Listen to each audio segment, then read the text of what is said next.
So secondly, what are the major benefits of the EU's Eastern enlargement for the post-communist newcomers into the European Union? Which should start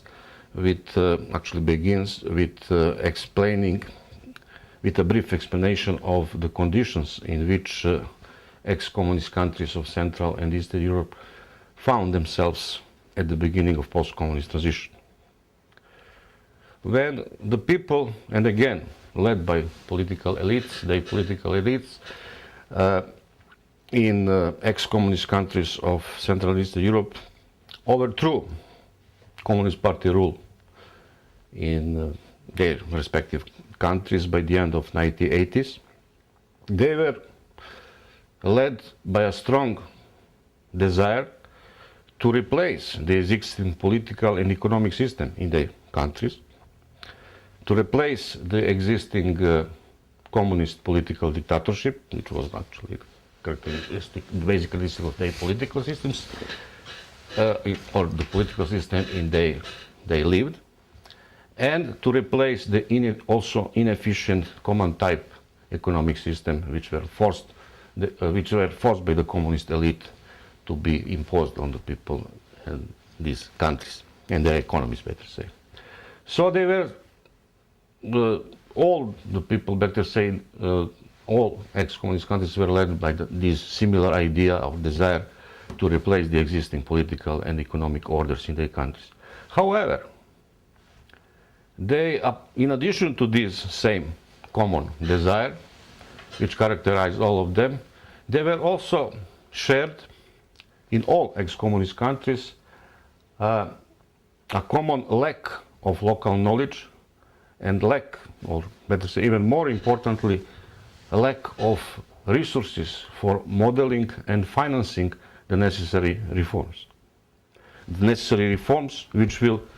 enable them to introduce the institution of modern liberal democracy and a market economy. They wanted to build on the patterns existed already in the Western European countries and in the EU, Western EU member states. In addition to that, it could be said that the greatest benefits, or the major benefits they could have received, actually the candidate countries for EU membership from this part of the world received, came in the form of assistance for building these necessary institutions they received from the EU, and particularly they received from the EU within the so-called conditions, their obligation to fulfill the conditions for accession into the European Union. And this, in particular, should be said, extremely important, or better say, valuable assistance came to them in the form of these conditions which were listed in the so-called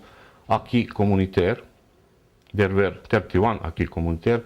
which effectively defined complete economic and political and socio-political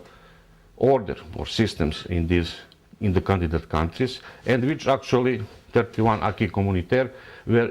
in the focus of accession negotiations with each candidate. In that way, the candidate countries for EU membership did not need to think or to be bored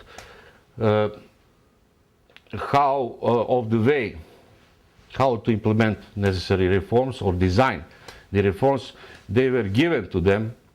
in the form of these requirements which were contained in the 31 acquis communautaire.